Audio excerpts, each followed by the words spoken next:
asalaamaaleykum mbokku téléspectateurs yu Yoff TV ñu ngi leen di nuyu di leen ziyaara di leen baalu àq ñëw indi leen rek émission bu bees tàq muy li ci quartier yi muy émission boo nga xamante ni wax dëgg yàlla bëgguñu ci loolu rek lépp loo nga xamante ne muy xew ci biir quartier yi askan wi di ko xam askan wi di ko dund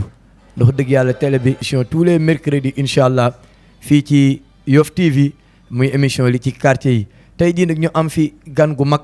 gan goo nga xamante ni wax dëgg yàlla kenn la ci délégué de quartier yi wax dëgg yàlla muy suñu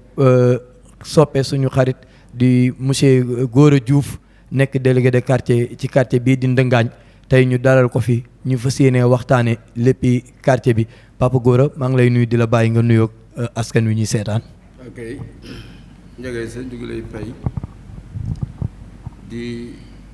nuyu di tàmbali suñu nuyoo gannaaw bu ñu musloo si seytaane auzu billahi min asheytaani rajim bismillahi rahmaani rahim la hawla wala quwata illa billahi al ali azim nuyoo bi ñu ngi koy tàmbalee ci kilifa gi fi nekk ci Yoff di xalif général des Layènes El Hadji Abdoulaye Thiaw Laye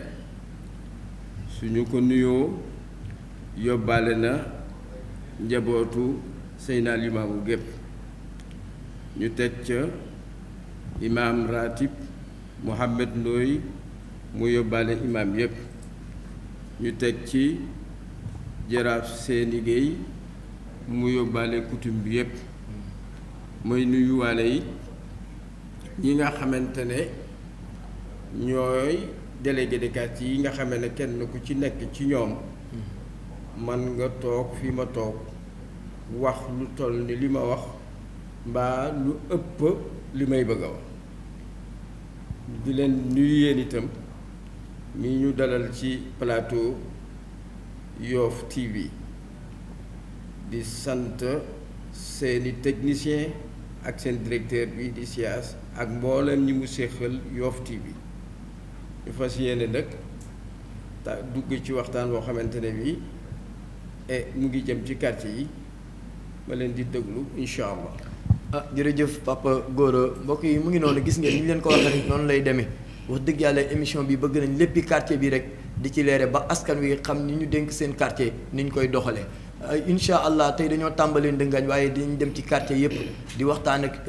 ñi nga xamante ni ñooy délégué de quartier yi di waxtaan tamit ak ñi nga xamante ni ñoo dëkk ci quartier bi di citoyen yi nga xamante ni ñoo nekk ci quartier bi incha allah dinañ dem ci quartier yëpp ñuy waxtaan bu ko defee ñuy diisoo ba du ñu réeroo ci lépp loo xamante ni rek quartier bi mu ngi koy def lépp loo xamante ni mu ngi ci biir quartier bi réeroo du ci am waaye Papa Gora su ma dikkee ak yow ci waxtaan wi li ma bëgg a jëkk ñu waxtaane ko mooy délégué de quartier lu ñuy fal la wala délégué de quartier lu ñuy doon la. délégué de quartier ñett yi façon yi lañ koy tànne day nekk désignation wala nomination wala élection ñetti façon yooyu la ñuy fale délégué de quartier. Yoff ba mu dalee nekk Yoff ba léegi falu ñu fi délégué de quartier ci élection dañu koy fal ci désignation su litige amee nag foofu dañuy dem élection nomination it mën na am nomination ki koy def mooy maire parce que délégué de quartier auxiliaire u maire la parce que dafa am décret boo xamante ne bii muy décret 86 761 du 30 juin 1986 foofu la ñuy génnee prérogative bu délégué de quartier am na ay articles yu ci génn ci décret boobu muy article 4 boobu mooy wane ne yaa fi représenté autorité administrative nga ñëw ci article 8 bi ci même décret bi boobu mooy wane ne yaay auxiliaire u maire nga dem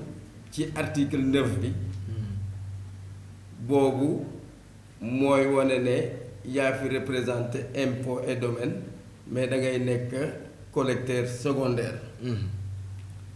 nga dem ci article 211 bi boobu aussi dafay wone ne man nga nekk auxiliaire de justice. Donc li nga ma laaj léegi xëy na dinañ ñëwaat ci question yi ma gën ko leeral incha allah. waaye li nga ma laaj daal mooy ñetti tànneef yooyu lañuy tànnee délégué de quartier. ña koy tànn les autorités du quartier nga xam ne c'est des voix autorisées ñooñu mën nañu daje xam ne lépp quartier bi baat ba ñoo ko yor ñooñu suñu dajee mën nañu wax ne diw mën na nekk délégué de quartier mën na nekk délégué de quartier waaye du tere nag dañuy def procès verbal ñoom ñooñu ko décidé signé si jox ko maire mu soog ko validé waaye fu am litige maire sañ na jox nommé parce que loolu la am sañ-sañoo it dindi la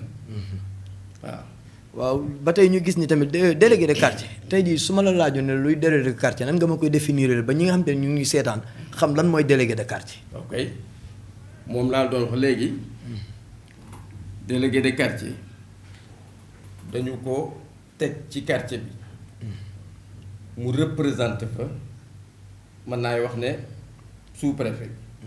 autorité administrative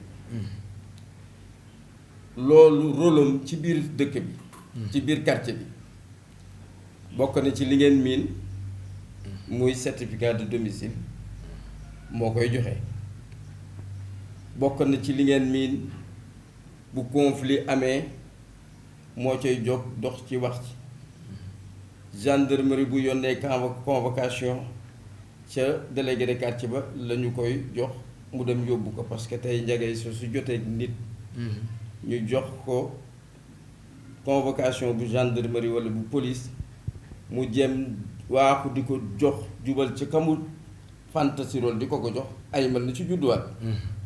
su ko defee dañuy doxalee délégué de quartier bi ci digganteem ak moom délégué de quartier bi man na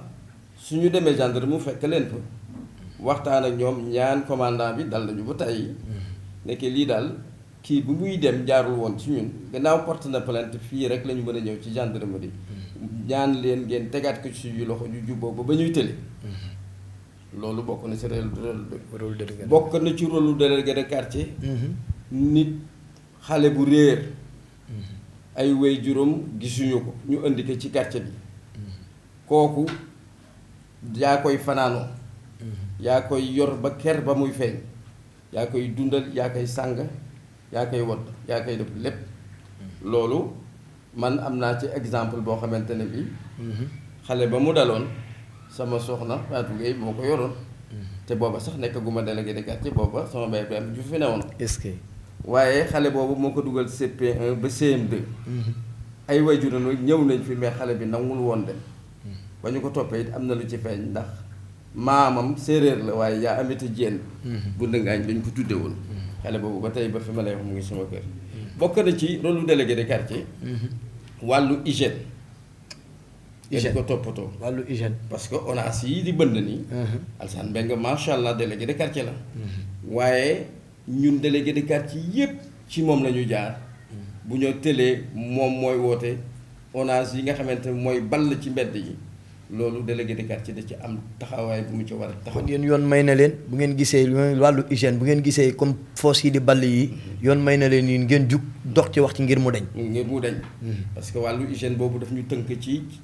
rôle yi ñuy jox bokk na ci ñi nga xamee ne dañuy def empiètement xëy rek yokk sa kër ci mbedd mi wala nga tuur fa garawaay yooyu yépp ñoo xamante ne yi day tilimal ab quartier di ko ayibal loolu man boo tëlee boo waxee ba mu tël nag am nga droit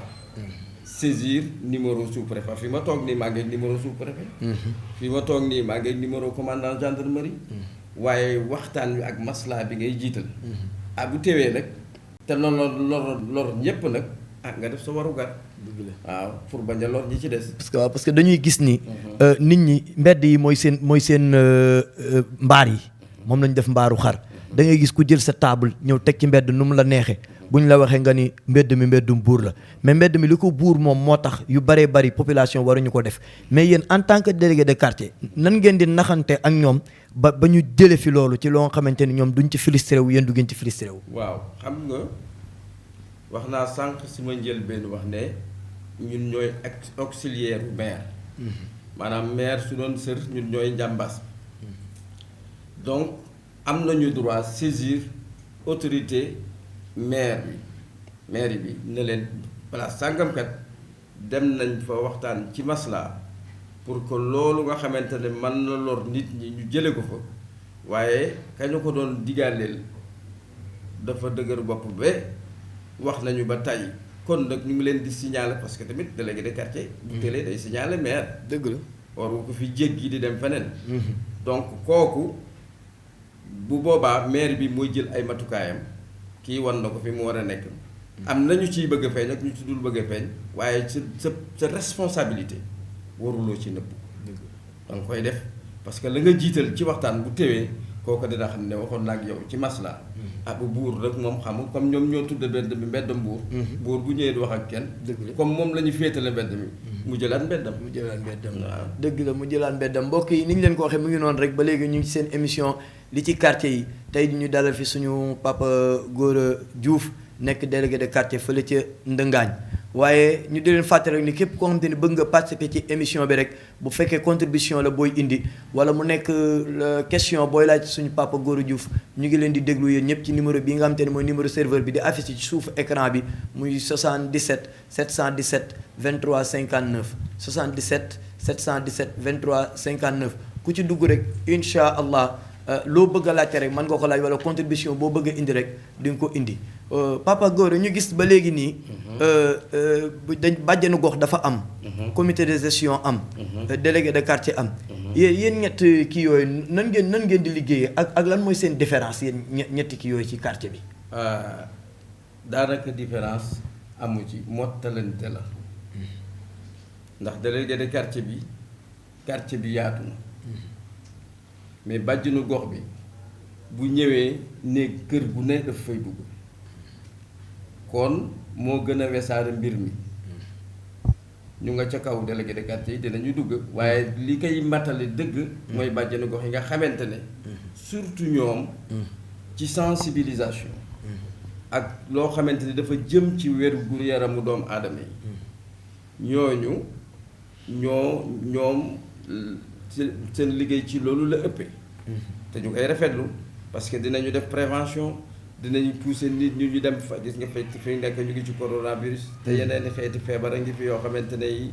ñoom ñu ngi ci fàttali nit ñi ne bu mu ñu teree dem faju ji xam nga loolu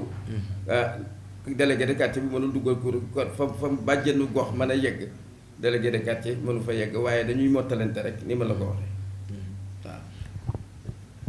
léegi yéen ndax est-ce que yéen a ngi waxtaan ci seen biir ngeen di yëgoo ba lépp lu mu ci manti doon rek tey jii buñ la saisiré doonu yëgoo ma wala buñ saisiré bàjjenu gox duñu yëgu ma wala buñ saisiré comité de gestion duñu yëgu ma est-ce que yéen a ngi rataxal seen i diggante pour liggéey boobu mën a yomb ci yéen. baax a baax ndax lépp lu ñuy def ñoom bàjjenu gox yi elles sont très organisées lépp lu ñuy def dinañu ñëw waxtaane ko ci quartier bi te balaa ñu ko wesaare ci quartier bi dinañu toog ak délégué de quartier yi ak comité de gestion yu quartier yi moom loolu it nekk bànqaas bu am solo ci quartier bi donc ci loolu wax dëgg yàlla amul lenn lu ñu génn di ko dox te jëkkewuñu ko ci luy dugg mbaa luy génn jërëjëf Papa Gora waaye ñu gis ni wax dëgg yàlla mbas mi dugg na Yoof Ndëngaañ am ci benn quartier am ci benn plutôt benn cas léegi yéen lan mooy seen taxawaay ci feebar bi nga xamante ni dugg na Ndëngaañ te benn cas rek lañ fas gis ni boobu ba léegi moo fa am lan moo ci seen taxawaay. waaw xam nga di docteur Diop jëkkee woote ànd ak waa mairie bi ci taxawaayu premier adjoint maire muy Abdou Naar ba ñu ñëwee ba jóge ca ba feeñal kaa yooyu ci Yoff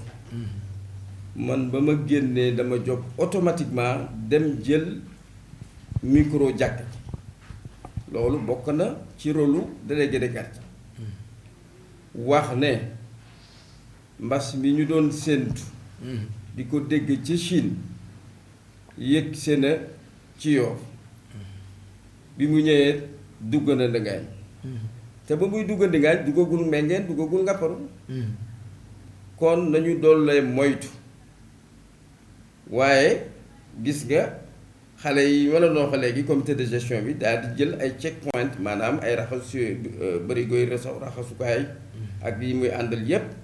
lii nga xamante ne li cet gi mu laaj ñu samp ko ci bopp koñ bu ne boo duggee ñu boo sollu sa masque it ñu ñaan la nga sol sa masque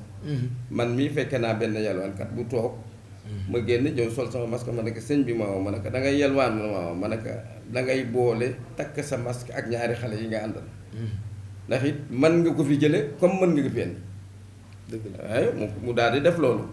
xale yi nag bés bu jot ñu ngi vérifier seeni check point yi di ko remplir di ci def javelisé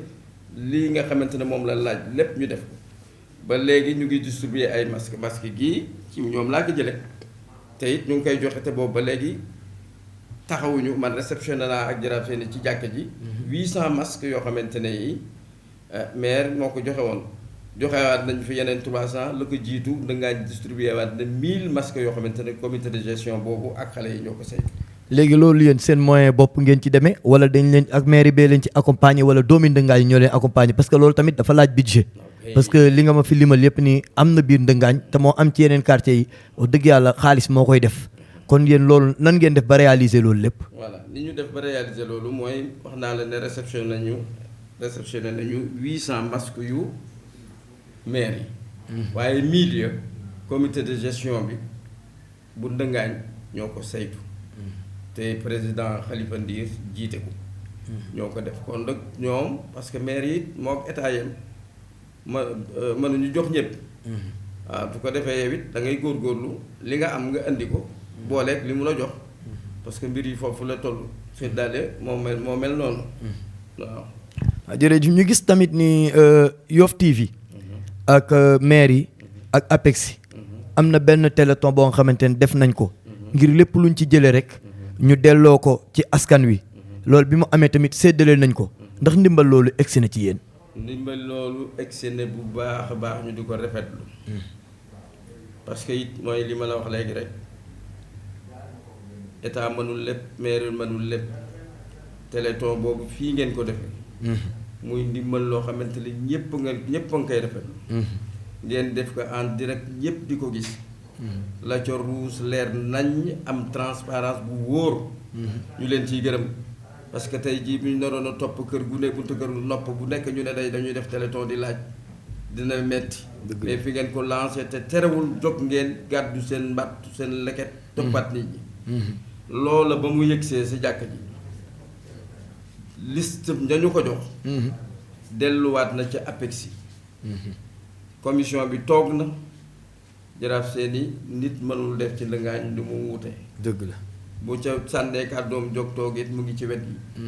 muy koo xamee ne tënkam luwul dara. ñu superviser loola jox ko ñoo ñu ko war a jox delloo këyit ga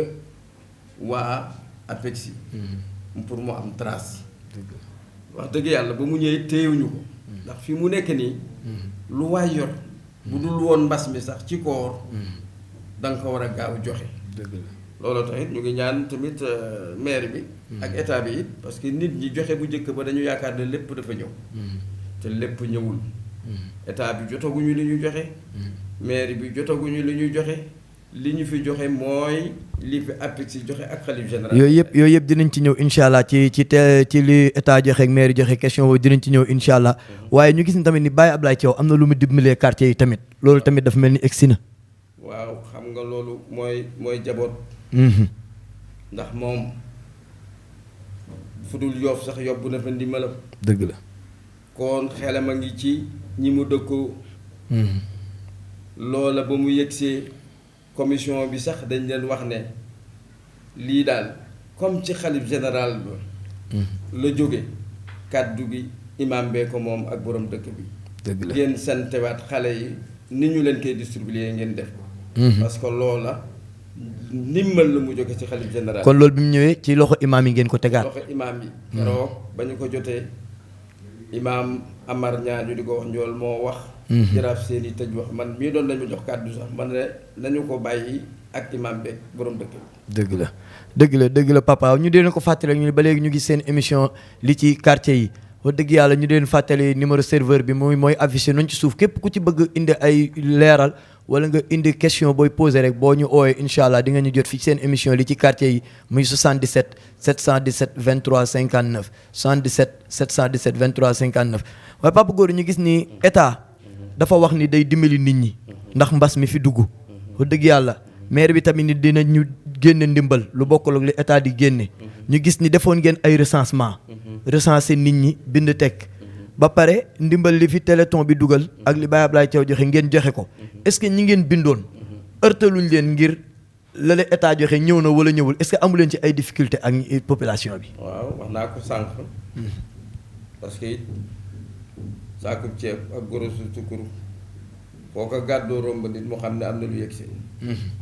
dugaluñu ko ci kër dugaluñu ko ci wanag ca jàkka ja lañ ko riimee ba muy génne am na ñu daw ñëw bi ñu ñëwee daal di yegg si na waaw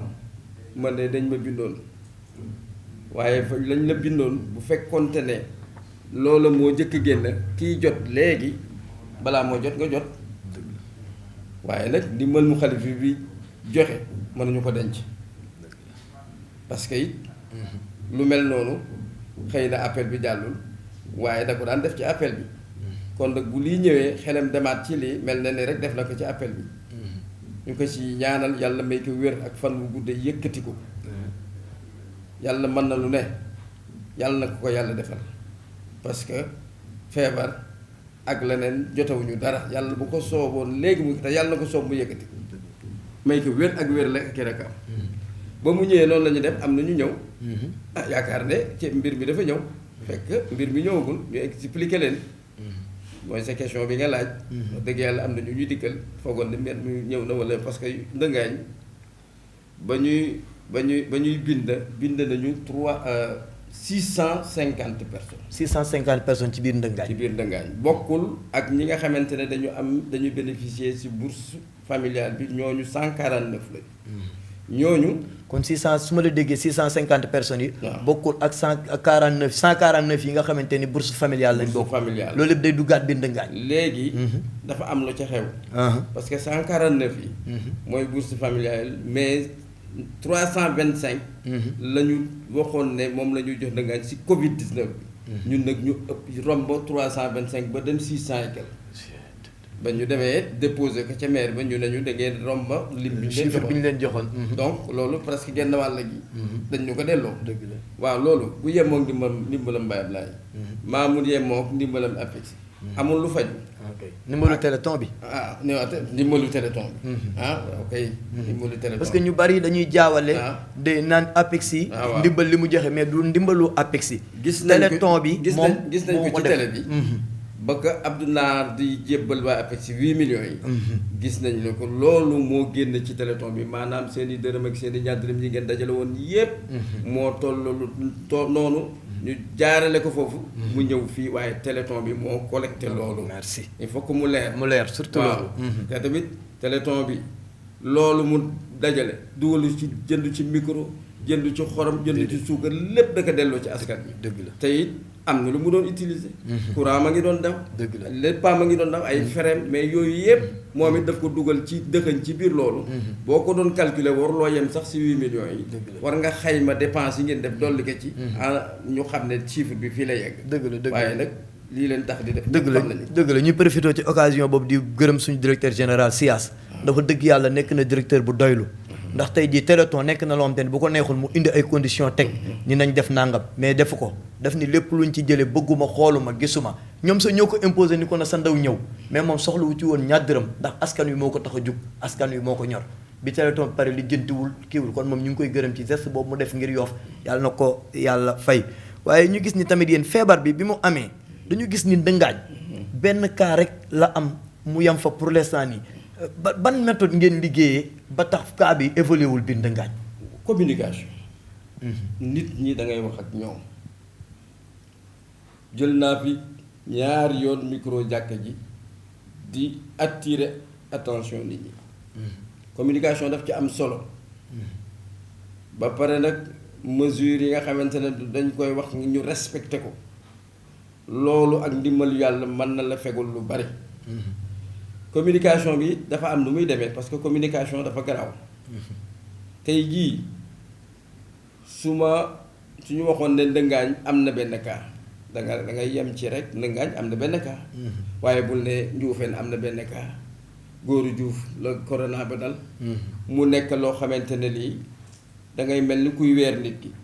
stigmatisation boobu ñuy wax ci baatu tubaab mooy loolu na nga attirer attention nit ñi mais da ngay globaliser sa wax waaye bul joxoñ baaram nit ki ba di ko tudda loolu soo ko defee dafay nekk loo xamante ne lii moom dina rus a génne te fu mu génne it nit ñi dañ koy daw dootu dañuy naan sax moom ci boppam mooy coronavirus te nag daf ko dal te coronavirus seexlawul kenn déedéet ndax ku toll ni Boris Johnson di premier ministre fële ci Angleterre. dëgg la kooku kenn du la jëlul matukaayam. dëgg la mu ngay sàmm boppam ñu ngi koy utal matukaay yu mat yoo xamante ne da koy day sàmmanteeg moom. topp na fi ay ministre topp na fi boromi alal. bàyyi fi koo xamante ne kii dañu ko classé na yaramam neexul mu soli sagar yàlla teggil ko ko. dem mu dal ci keneen. kon nag nañ fagaru nag moo gën faju comme mbas mi dem ñëw na li ñu leen di wax di ci sonn mooy moytu lii ñu digle ci wàllu santé ñépp respecté ko loolu mooy musal nit ñi. surtout xale yi ci mbedd mi tamit. loolu ngeen ngaw gën ci wax loolu. surtout xale yi ci mbedd mi. surtout xale man toog naa fii di seetaan benn télé. sama kër ma gis gendarme yi wesaaroo ci biir Ndëngaañ. ba dugg suñu ëtt. ma kontaan ci loolu ndax ñooñu seetuñu xale yi wéy juri xale yi lañuy seet. te du ñu jàpp xale du ko tëj mais bu ñu jàppoon xale bi ba xam yaayam lu ñuy yóbbu. te nag ñeenti junne ak juróom-ñetti téeméer 24000 xaj na ci ku nekk ci jamono ji buñ si jàppee sa doom tëj wala ñu jàppale ci tëj te boo la fa laa génn fay loolu ci jamono ji ñuy wax ne ñu ngi seet lu ñu dimbalee nit ñi waaye te ngaa jël loolu dimbala ko loolu te moytu.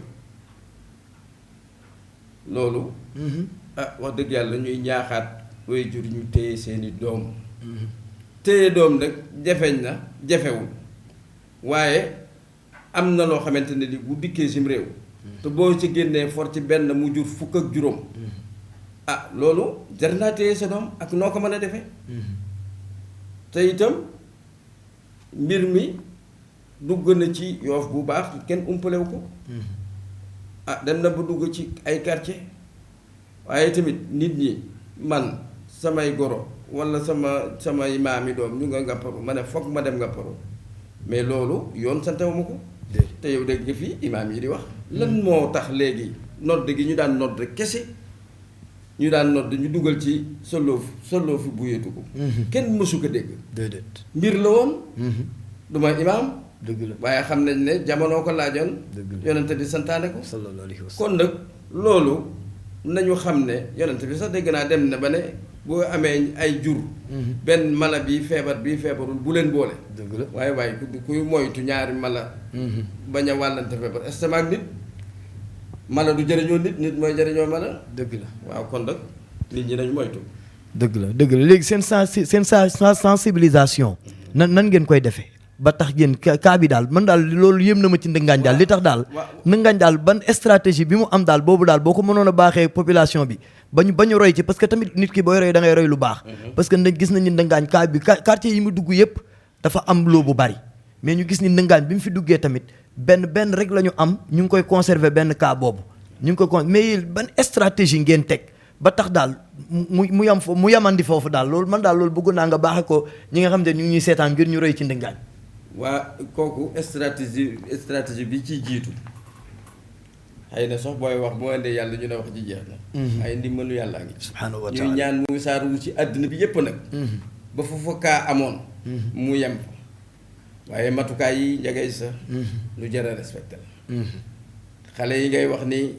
nee na ñu mën nañu jël virus bi mu nekk ci ñoom du leen wàññi dara waaye mag mu ñu toogal wàll ko di ñaar wax naa la communication du doy yi wax nit ñi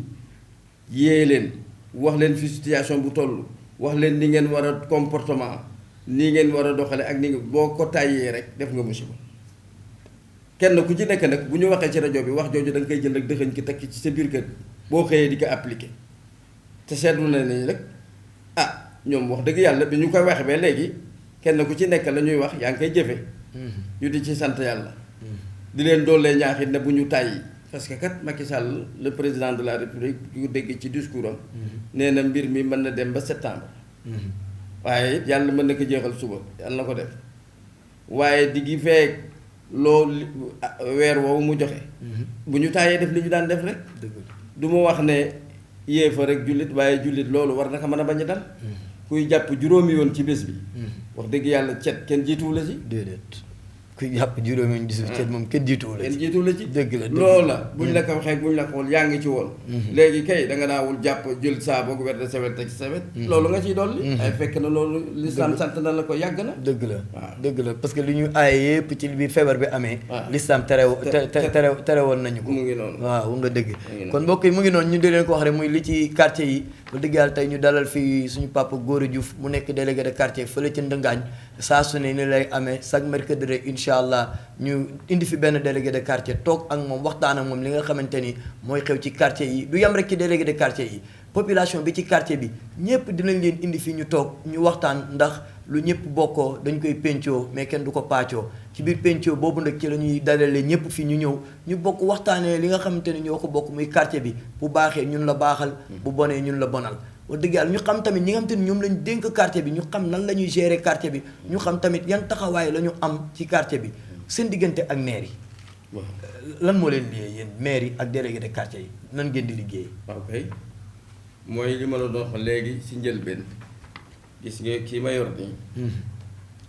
maa ngi leen doon wax sànq ci article 80 décret 86 761 du 30 juin 1986 décret boobu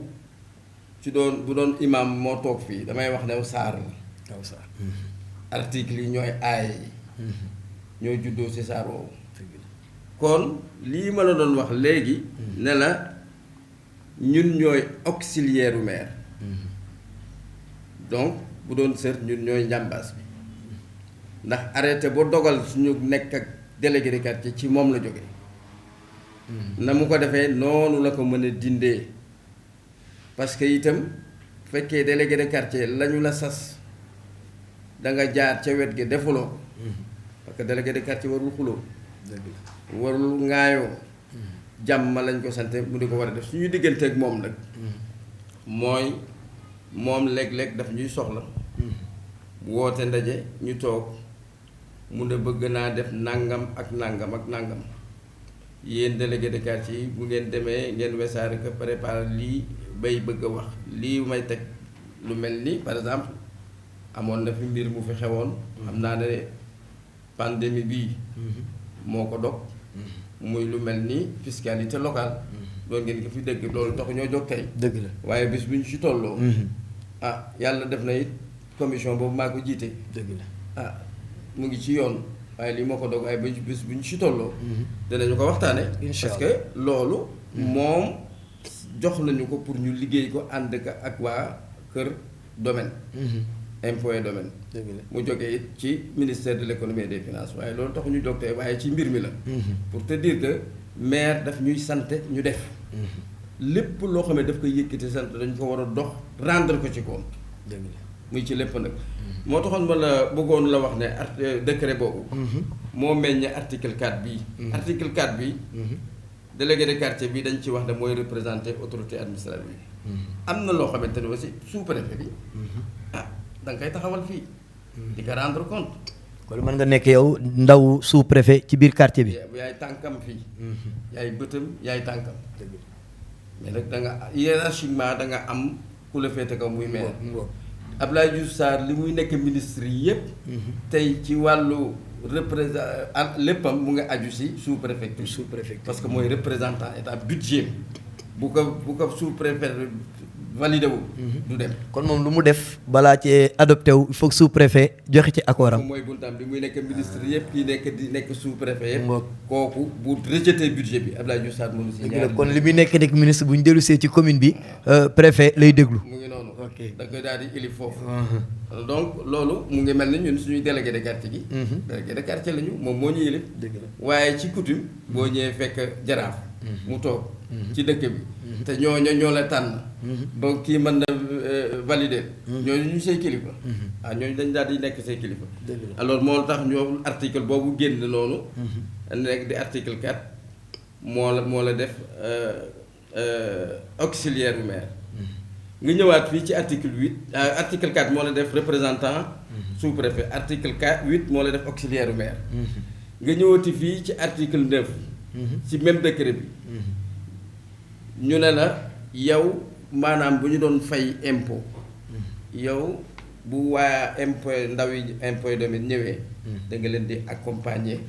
ci payeekum l'impôt moom collecteur secondaire lañ lay tudde nga xam ne da ngay dugg ci biir ànd ak ñoom loolu aussi ci ministre de l'économie et des finances la dépendre waaye dañ ko wàccewaat ci délégué de quartier nga ñëwaat ci article 211 bi ma doon wax mooy délégué de quartier bi waaw si mooy collecteur bi mais fii nag ci code de procédure civile bi article 21 rôle bi nga ci am yow délégué de quartier bi mooy conflit yi am ci biir famille yi ci takk sëy yi famille yi nit ñi fantasiro yooyu da nga am rôle principal boo ciy dox te lii du ay caaxaan ñoo du caaxaan du caaxaan franchement du caaxaan parce que yi tamit yow sax boo moytul am na fële sa am daan di toppe parce que yooyu yëpp kon yow lii boo ko matalul man nga ci am daan yow en tant que délégué de quartier délégué de quartier yow la ciy topp ba ñu war la cee amaan entre 2000 francs ak 5000 francs bon amaan boobu ñu ngi koy tudde rek amende de simple police parce que bu fekkente ne dafa am xale bu judd ci dëkk bi papaam ak yaayam sàggan ba déclaré wu leen yow am nga droit ci biir 15 jours yi délai 15 jours yi nga dem déclaré yow nga dem déclaré déclaré mais est-ce que yéen a ngi gëstu xale yi nga xamante ni seen i parents déclaré wuñu leen est-ce que yéen a ngi leen di gëstu voilà loolu dafa am registre boo xamante ne bii ku mel ni Issa Kébé di délégué de quartier Ndinaat yor na lu mel noonu keneen da koy yor ci quartier bi wala ku ñëw bu fekkente ne li ñuy wax naan audience foraine nga xam ne ñi nga xam ne dañ leen sàggane ñépp ba amuñu këyit kooku bu boobaa délégué de quartier bi day recenser ñooñu yóbbu leen maire yi ñu utal leen këyit te lépp daf koy taxawee ci fin bi ci début bi ba ci fin bi. est-ce que këyit yooyu dina yomb pour ñu am ko. bu durée bi yàggee. waaw waaye nag moo gën ñàkk. ndax déclaration de naissance. dafa war képp koo xamante ni kii juddu nga. maire bi am ci registre yaa ngi dëkk ci maire bi bu ëllëgee boo soxlaa kayit bu ñu ubbee registre bi xool numéro waxtu wi nga te yoruloo bulletin de naissance. kenn du ko mën a vérifier ci registre ba la defal bulletin de naissance wala et cetera. donc loolu taxawaay la boo xamante ni dañ ko santé délégué de quartier bi bu ko yëgee. dafa war a dem bu ñu ko waxee daf ci war a taxaw. yemul rek ci joxe domicile laaj 200 francs wala 500 tey foofu maa ngi fi attirer attention délégué de quartier yi ndax. laajam 200 francs mi dëgg la da ngay defaree kayit waaye nag dum koom bu nit ki ñëwee yorul 200 indi carte d'identité dëkk ci carte bi defaral ko. kon kayit boobu ñuy laaj 200 kon 200 yi du force. 200 yi xëy na délégué de quartier bi dina dem ba boo waree imprimer ay kayit ndimbal mu muy dimbal ko rek. dëgg la waaye tamit bu mu tax nit ñàkk rek nga rejeté. waaw nit ñàkk nga rejeté bu rejeté war nga cee def am ndimbal. tey tamit délégué de quartier yi dañuy yem ci 200 francs parce que. amul benn timbre bu weesu 200 francs ci maire bi. ci maire bi amul timbre bu weesu 200 donc amuloo droit di def ay 500 francs kii kenn xamul. dafa am ñuy def ay 500. waaw loolu déggoon nañ ko fi jamono waaye dafa naa dañ na. waaw dafa naa dañ na. donc yooyu ñu yem ci 200 francs yi te ku ñëw tamit yoru ko nga baaxee ko rek li te yàlla tax. waaw délégué de quartier bi nag moo nekk diggante. population bi ak pouvoir administratif bi. fii pouvoir central bi moo ne ci kaw pouvoir local bi moo nekk fii. di commune yi. waaye ñooñu ñépp nag seen nopp ak seen tànk mu ngay wàcc sa délégué de quartier bi kon nga xam ne délégué de quartier. su wuyoo turam la mu yoon diis na. dëgg la. waaw des fois nag am ci yoo xamante ne yi yow ci sa wàllu bopp bokkul ci say compétence officielle ay rôle la yoo xamante ne yi dañ la ko jox mooy convocation police bi ma lay wax bu gendarmerie ak bu tribunal mais yooyu du say bokkul say rôle yoo nga xamante ne yi dafa nekk ay rôle ay compétence officielle mais yooyu it da nga koy dox waaw ndax lii tax ñu nga di ko dox mooy boo nekkee ci quartier bi war ngaa xam sa quartier fa mu dale ak fa mu yeme bu ndawal buur ñëwee yaa ko mën a dimbali ci loolu donte boo ko bàyyi woon mu def liggéeyam dina ko def parce que fi mu nekk nii kii bi dafa avancé géolocalisation bi loo bëgg a xam di nga xam. dëgg la waaw waaye nag du tere yow it nga jàppale ko ci loolu parce que it am na kër yoo xam ne boo fa duggee. liñ lay jëkk a wax mooy loo fiy def yow looy def fii ku la fi duggaloo waaye boo ànd ak délégué de quartier bi dana woyof. jërëjëf kon ni ñu leen ko waxee rek mbokk yi mu ngi noonu muy seen émission li ci quartier yi ñu di leen ko fàttali rek tey ñu ngi fi dalal monsieur Gora Diouf mu nekk délégué de quartier fële ca Ndëngaañ nii lay amee saa su ne rek ku bëgg a participer rek mën nga dugal numéro bi muy 77 717 23 59 77 717 23 59 waaye Papa Gora ñu gis ni tamit quartier yi day am ba ñetti délégué lan mooy indi ñetti délégué yi ci benn quartier. waaw xam nga lii indi imaam ak ñetti naay ci quartier yi moo indi délégué de quartier dem ba benn ba ñaar ba ñett ba ñeent parce que it nit ki du fu mu toll nekk këram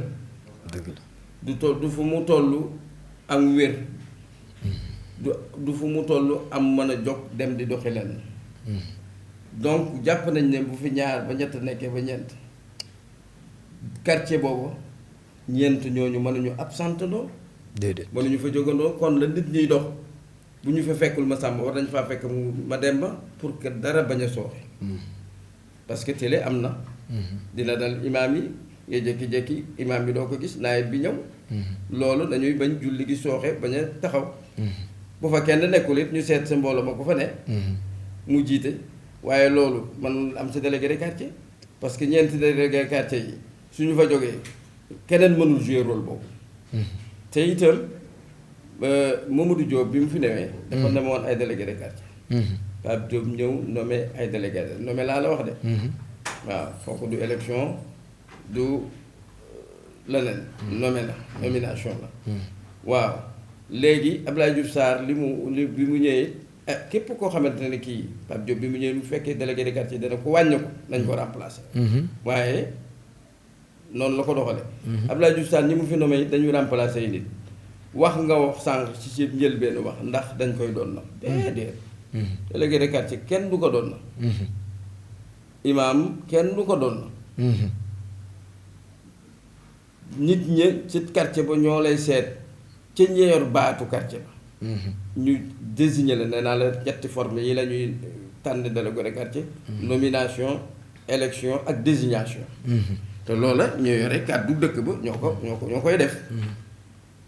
lii waral loolu nag mooy ay nit ko yoroon génn àddina ñu ne kon nag diw day jóge na fi nañ ko ràmp ay doon nomination yu bees am na nag bu fekkente ne beneen quartier dafa sosu te bees foofa mën nañ fa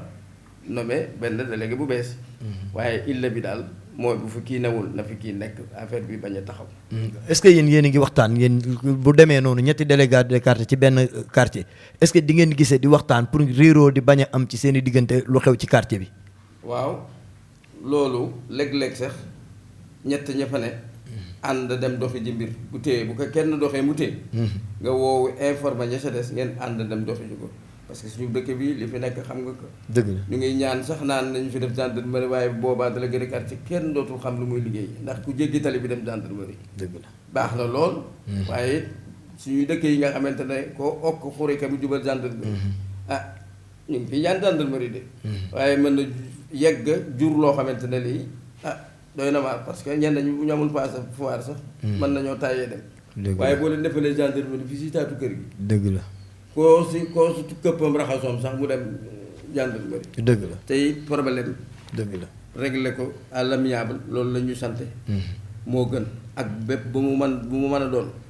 bu fii ba tribunal nag dëgg la am na luñ ñu may ñu di ko waxtaane pour que mbir yi bañ a parce que it gendarmerie sa li nga am li nga bëgg waaye doo am li la gënal. mu ngoog lu dëgg ko defee yooyu yëpp ñun dañuy waxtaan suñu biir léeg-léeg. Njaay Jaañ bi ma newoon fële dama góor de yaa ma gën a féete ndaw tey jii man maa dem. Ilimaan Diène dama wax lu mel noonu Ousmane Faye wax ma lu mel noonu. tey da ngay xool ku si nekk fa ñu la placé parce que tey ku mel ni Ousmane Faye fa mu nekk ci ginnaaw marché boo ko naroon ni jéggi di ut si man domicile. dina xëcc.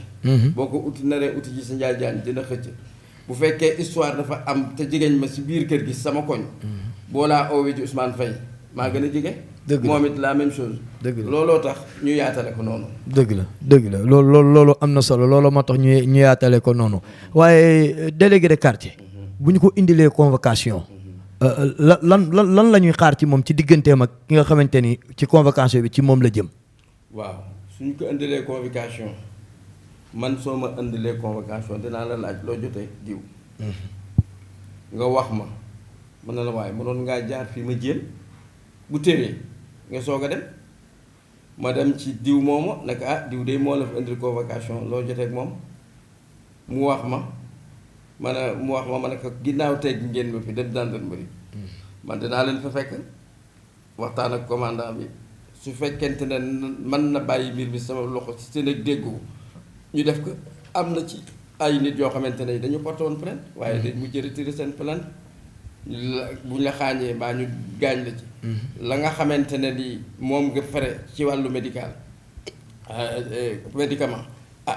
da la koy remboursé bu nangoo charte ak kii boobu bu ko nangoo tegoo ñu waxtaan ci jàmm nag ngeen mu delloo la li say fere yi nga defoon ba pare nag ngeen jubbaale leen ñu dem ci jàmm. kon même bu ñu la indilee convocation nga war ko yóbbu ci nit mën ngeen ko lijjanti donte la convocation bi ñëw na te du àgg police. ok loolu mën nañ ko. mën nañ fi ñu toog ñu ne commandant kii kat yaa ko indi leen waaye waxtaan nañu waaye nag day fekk. kappalante ànd ci loolu. waaw parce que it moom droit am la def waaye bu demee bi demee ba fële su fekkente ne lu ñu mën a waxtaane bañ ñaan ko mu retirer plainte am. dañ koy ñaan def nañ ko fi lu dul jéeru xaaj. loolu di ngeen ciy liggéey ak Fray Yoff. wala seen liggéeyu bopp lay doon wala da ngeen ciy lëkkaloo ak Fray Yoff di ci liggéey ak moom. am na ñoo xamee ne tey dañuy saisir Fray Yoff balaa ñoo dem gendarmerie. loolu commission conflit bi nga xamante ne Maye Brigué jiite na ko talaata bu jot ci loolu lay def. am ay dossiers yoo xamante ne ci la ñu nekk di fexe nit ñi ñu juboo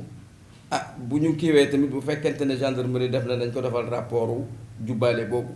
dañ ko koy defal ko procès verbal wan ko ne kat ñii àtt nañ leen bés sàngam ak nangam kii ak kii la defal ko procès verbal mu joindre que bu dossier ba yéegee procès verbal bi day topp loola. waaw. waaw léegi yéen délégué de quartier yi. yéen délégué de quartier yi yéen ci seen biir. est-ce que am ngeen lu leen lëkkale ngir ngeen di waxtaan di sottante xalaat ba problème yi nga xamante ne mu ngi am ci biir quartier yi ba nan ngeen di gérer gestion yooyu ba ngeen di yëgoo seen parce que dañuy yëkkati kër xëddeen dañuy yëgoo kon ndax yéen est-ce que yëgoo boobu complicité boobu am na ci seen biir. bu baax a baax délégué de quartier yi boo koy xelal xool ci lim bi fi ne am nañu bureau am nañu organisation association des délégués de quartier de la commune de Yoff boo ko seetloo sax waxu xëy na feesul torop waaye ci ñiy jëkk yëkkati somme 300,000 ci mbënd mi jox ko Abdoulaye Diouf Sarr ministre délégué de quartier yi ñoo ci jiitu. léeg-léeg aussi mbir ñëw ngeen ni ñu waxtaan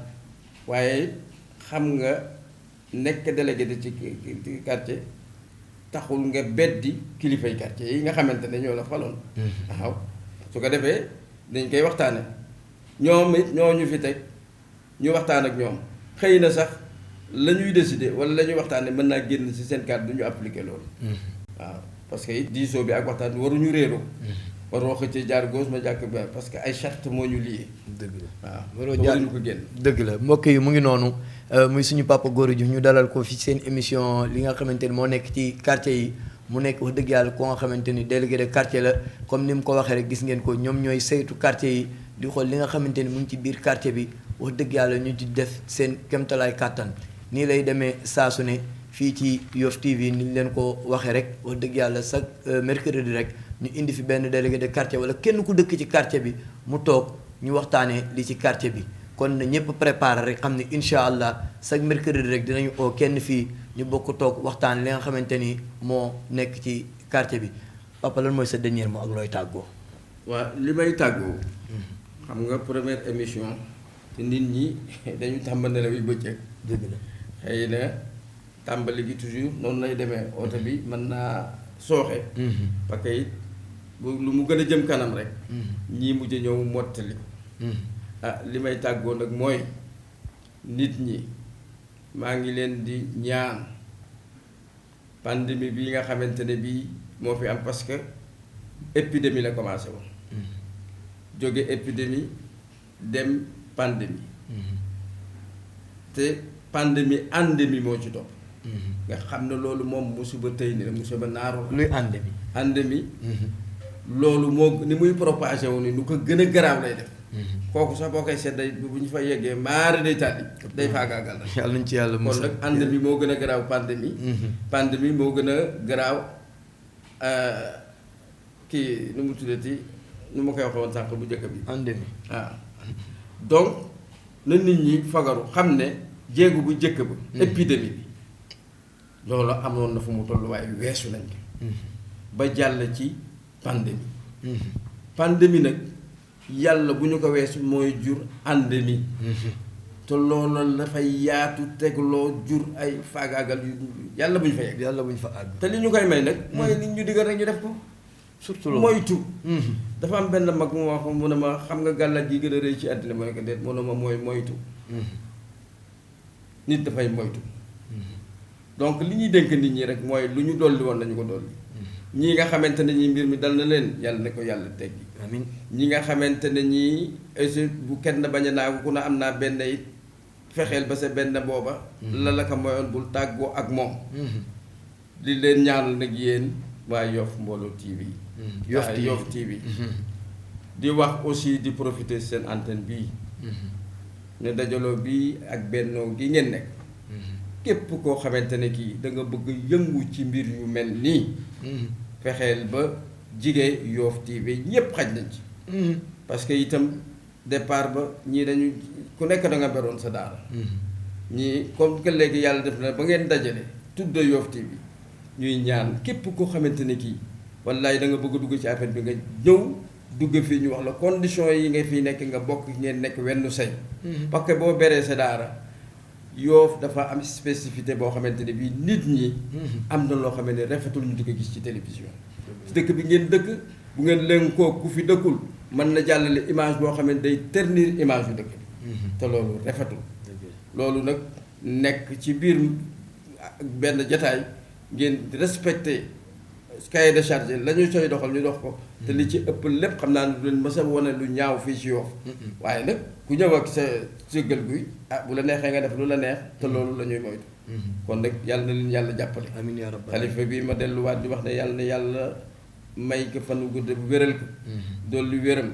parce que fii mu tëdd fi mu nekk nii xelam dem ci njabootam mu yëkkatu lu toll noonu wesaare ko ci dëkk bi. kooku xelam jogul ci njabootam. te ñépp la jaboote. yàlla na ko yàlla may wér. may ko xalif généraux yi fi nekk yépp. dégg nga Serigne Babacar Sy Mansour. bi mu intervenir ci télé boobu. wax ju rafet ja mu wax. te loolu lépp noonu la. nañu tënku ci loolu. julli mënu la ñàkk. lii rek ñaan nañ ci ba président taxaw kon nañu ko organiser. nañ ko organiser bañ ko def rek paccaxu. dëgg la parce que it da ngay yor fii sab xajab rëbb mu di la rëbbal ay njombar ak ay yu kenn xamul ay. surtout quartier yi nga xamante ne dugg na fa. waaw ñu gën ko organiser. surtout julli bi foofu man ci loolu rek laay ragal. quartier yi nga xamante ne dugg na fa. ñu gën a organiser julli bi bu ñu ubbee jàkka yi ñu gën a sensible ci côté boobu. parce que quartier yi mu dugg bu ñu bàyyee jàkka yi ñu tàncaloo rek. mën na jur musiba. surtout loolu quartier yi nga xamante ne dugg na fa. nañ ci taxaw ci loolu ñu xool nuñ koy gën a organiser. lu jar a moytu la. mooy li ma la doon bëgg a wax rek ñaan nga mbir ba ñu may rek. ci loo xamante ne li sañul bañ la. mu déggal ay kilifa ba may leen loolu. ñooñu nag dañ ko organiser mooy li ma la doon wax ci booy rëbb rek yor sa xaj. mu de la jàppale njomba rek pitax ak yooyu di la def ngay def sa saak waaye bu jàppee jaan. bu ko jox keneen yow la koy jox. xel yoo daw mu daw yu ko ëpp. dëgg la pour jot la. kon nag nit ñëpp ñu ngi ñaan jàmm ak salaam ci dëkk bi. yàlla may ñu lii nga xamante ne mbas mi fi dugg. ñu boole faju ak ñaan yàlla mën na ko teggi parce que yi tamit moom bu wàccee balaa da nattu da ciy ànd te nattu yi mu ngi jëm ci jullit yi balaa bi nag am na ñu tax mu wàccee ka ñooña looloo tax mu wàccee ka ci ñoom waaye léeg-léeg mu baras ba laalaale jullit bu ko laalee nag dañ daan dafa nattu la ci moom waaye kële sanction la ci moom kon nag yàlla nañu yàlla defal jàmm seen télé bii yàlla na yokk ba ngeen yëg amiin yaa rabbal yàlla na ngeen am immeuble boo xamante ne bii seen immeuble bopp lay doon amiin yaa rabbal aalamiin yàlla tudd nay saar les appartements appartement yooyu mu tudd saar boobu yàlla na ngeen ci am appartement amiin yaa rabbal aalamiin di jaay Seydou Louga sallallahu alayhi wa sallam leen di gërëm di leen sant wa salaam jërëjëf mbokk yi mu ngi noonu lii lañ leen indiloon tey jii ci seen émission wax dëgg yàlla li ci quartier yi ñu dalaloon fi suñu papa Gora Diouf nekk délégué de quartier fële ci Ndëngaañ ñu di leen di dëgg daje incha allah beneen mercredi ci yeneen i délégué de quartier ñu ñëw fii ñu bokk toog waxtaan du ñu jeexal nag te gërëmuñu ñi nga xamante ni wax dëgg yàlla pandémie bi ba mu taxawee ba léegi ñu ngi jël seen alal di ko ci def ñu ngi sensibiliser nit ñi ñu ngi jàppale nit ñi ci lépp te kenn jiituwu ci ministre maire Abdoulaye Diouf Sarr ñu ngi koy gërëm di ko sant ci taxawaayam ci lii ak son adjoint au maire Abdounar Mbengue mi nga xamante ni wax dëgg yàlla boobu ba léegi moom it mu ngi jàpp te wa bàyyi lépp loo nga xamante ni rek Yoff soxla na ko Abdounar taxaw na ci surtout ci wàllu sensibilisation saw yaram day daw Abdounar mu ngi ci réunion yi Abdounar mu ngi ci taxaw ngir askan yu mucc bu ko neexoon ni man naa ut samay propre moyen bopp mucc mais foo ko fekk mu ngi dajale délégué de quartier yi di dajale bàjjenu gox yi di dajale médecins yi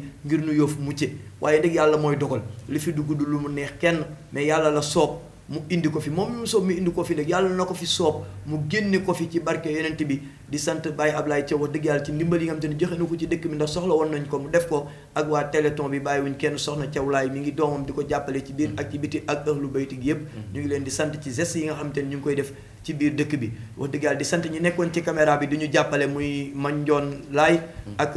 Alsane mi nga xam te ne moo nekkoon ci régie bi ak siyaas mi nekkoon ci télé bi tey directeur tey moo taxaw wax dëgg yàlla nekk ci téléphone bi ñu ngi koy sant di ko gërëm di ko ñaanal yàlla lii moo doon seen émission li ci quartier yi ñu di leen ko présenté tey ñu toogoon fi ak suñu papa Gora Diouf bu di leen dig daje incha allah ba mercredi bii di ñëw ci yeneen i émission li ci quartier bi di leen wax ni suba incha allah 13h 14h soxna Mariama Thiaw dina ñëw ak yéen ci émission bi nga xamante ni moom lay def kon bu ko defee nii lay demee rek incha allah dara dootu leen ump li nga xamante ni mu ngi xew biir Yoff ak li wër Yoff kon ngeen di ko xaar seen télé bi nga xamante ni mooy Yoff TV di télé askanu Yoff lépp rek lu leen neex ci la ñuy dox guddi ak bëccëg di leen dig daje mercredi incha allah asalaamaaleykum wa rahmatullahi taala wa barakaatu.